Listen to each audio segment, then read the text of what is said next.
സല്ലല്ലാഹു അലാ മുഹമ്മദ് സല്ലല്ലാഹു അലൈഹി വസല്ലം. സല്ലല്ലാഹു അലാ മുഹമ്മദ് സല്ലല്ലാഹു അലൈഹി വസല്ലം.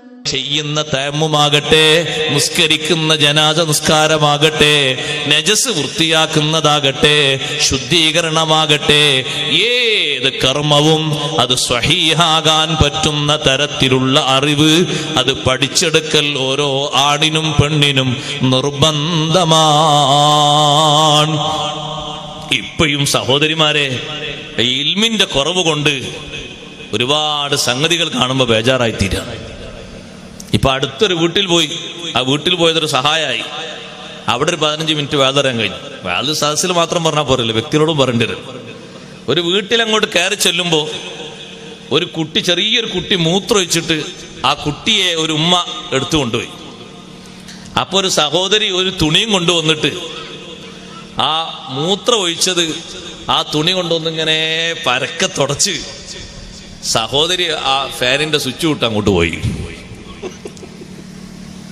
ഇപ്പൊ എന്തായി? നേരത്തെ നജസാകാത്ത സ്ഥലത്ത് കൂടി നജസായി.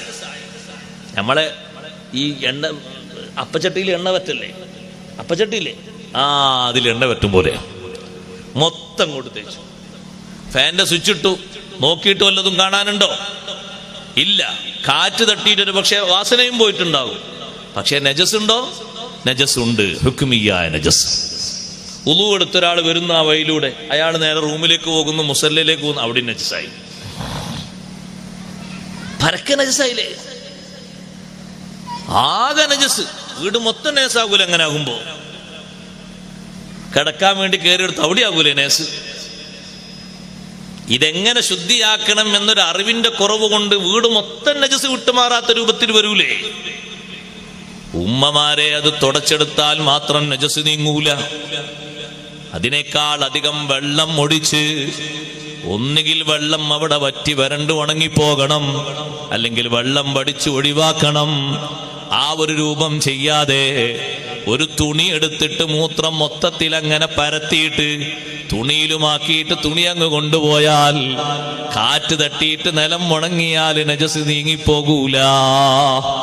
ഇത് നന്നായി പഠിക്കേണ്ട ഒരു വിഷയമാണ്. നജസ് വൃത്തിയാക്കുന്ന രൂപവും ഭാവവും നല്ലോണം ശ്രദ്ധിക്കേണ്ടത് തന്നെയാണ്. അതേ, ഭക്ഷണാവശിഷ്ടങ്ങളിൽ എന്തെങ്കിലും നജസ് വന്ന് വീണാല് ആ വീണ പാത്രം കഴുകുന്നിടത്തും കാര്യങ്ങൾ ശ്രദ്ധിക്കേണ്ടതുണ്ട്. മൂത്രമായ ബെഡ്ഷീറ്റ്, മൂത്രമായ പുതപ്പ്, മൂത്രമായ തലയിണ, അത് ശുദ്ധിയാക്കുന്നിടത്ത് നല്ല പാഠം പഠിക്കണം. അതേ, ഇത് മൊത്തം കൊണ്ടുപോയി അലക്ക് മെഷീനിലേക്ക് ഒന്നായിട്ട് ഇട്ടിട്ട് വെള്ളം അതിലേക്ക് പമ്പ് ചെയ്തിട്ട് ഒന്ന് കറക്കി റെഡിയാക്കിയിട്ട്, അപ്പൊ ഭർത്താവിന്റെ തുണിയും അതിലുണ്ട്. ഒരു നജസും നേരത്തെ തുണിയിലില്ലായിരുന്നു, ഇപ്പൊ നന്നായി മുതനജിസായി മാറി.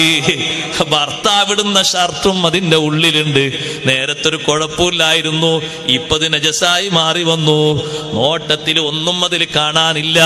നേരെ എടുത്തിട്ടതാ അയലിൽ കൊണ്ടുപോയി ചിക്കിയിടുന്നു, ഉണങ്ങാൻ വേണ്ടി ഇടുന്നു. ഉണങ്ങിയ ആ വസ്ത്രം ഇവൻ ധരിച്ചുകൊണ്ട് പള്ളിയിലേക്ക് പോകുന്നു. നിസ്കാരമില്ല, ജുമുഅ ഇല്ല.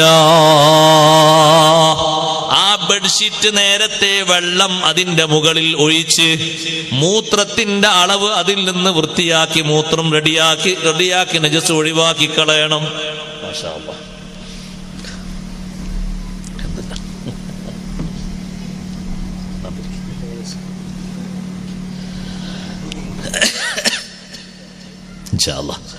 ഞാൻ പറഞ്ഞ വിഷയം മൊബൈലിലെത്തി, സമയം ഏകദേശം മൊബൈലിലെത്തിയിട്ടുണ്ട്. ഞാൻ പറഞ്ഞ ഒന്ന് മൊബൈലിലാക്കി ഞാൻ നിർത്തും.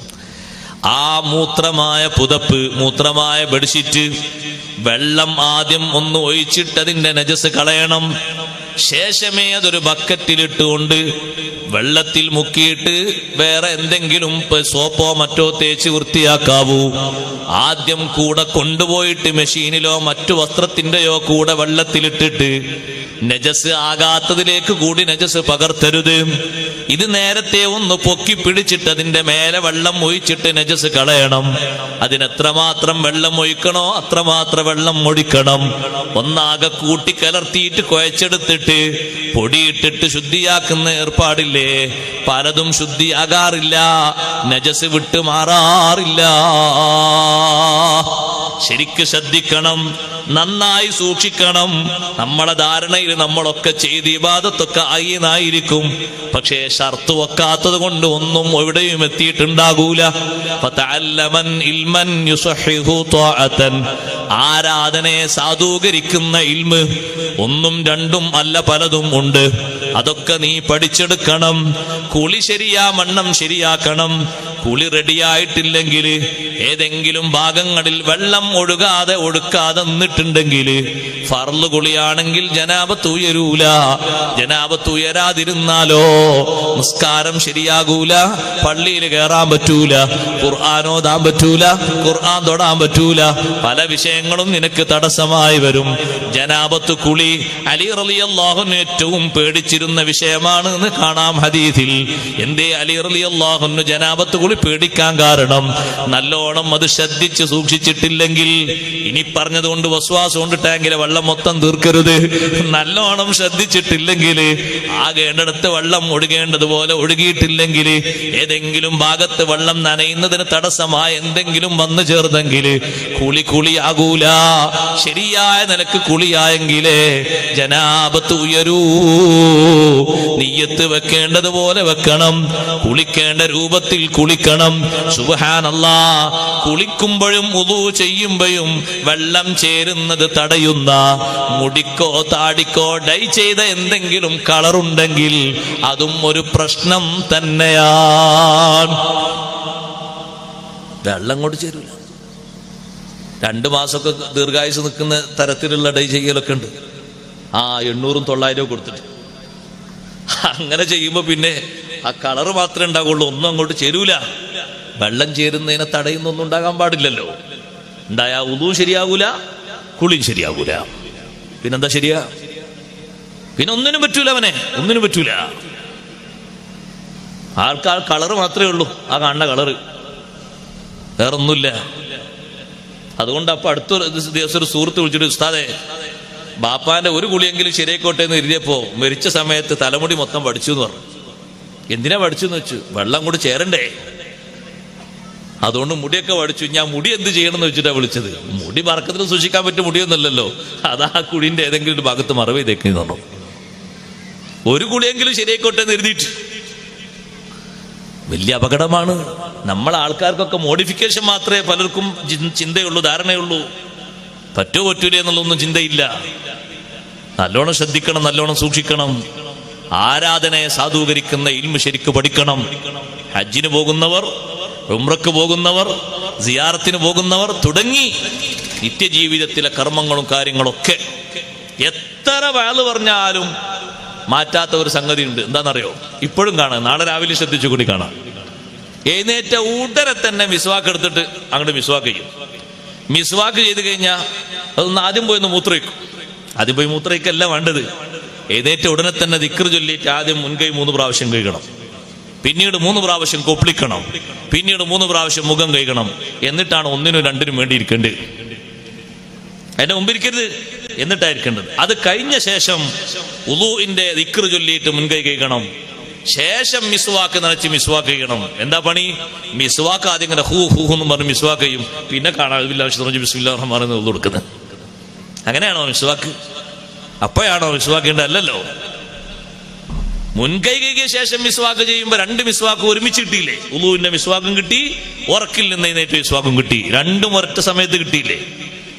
മറ്റേത് വുളൂഇന്റെ മിസ്വാക്ക് എവിടെ? വുളൂഇന്റെ മിസ്വാക്കിന്റെ സമയം മുൻകൈ കഴുകിയ ശേഷമാണ്. അങ്ങനെയല്ലേ സൈനുദ്ദീൻ മഖ്ദൂം റളിയല്ലാഹു അൻഹു പറഞ്ഞത്? ആദ്യം മുൻകൈ കഴുകണം, പിന്നീട് ഫസിവാക്കുൻ മിസ്വാക്ക് ചെയ്യണം, പിന്നീട് ഫമൽമദത്തുൻ വസ്തിൻഷാഖുൻ, പിന്നീട് കൊപ്പിളിക്കണം, മൂക്കിൽ വെള്ളം കയറ്റി ചീറ്റണം. അത്തർത്തീവുണ്ടെങ്കിലല്ലേ വുളൂഇന്റെ മിസ്വാക്ക് കിട്ടുള്ളൂ. ആ രീതിയിലാണ് ചെയ്യേണ്ടത്. ആ സമയത്ത് 2 നിയ്യത്തും ചെയ്യണം. ഉറക്കിൽ നിന്ന് എഴുന്നേറ്റ സുന്നത്തും വുളൂഇന്റെ സുന്നത്തും രണ്ടും കരുതണം. അപ്പൊ ആരാധനയെ സാധൂകരിക്കും.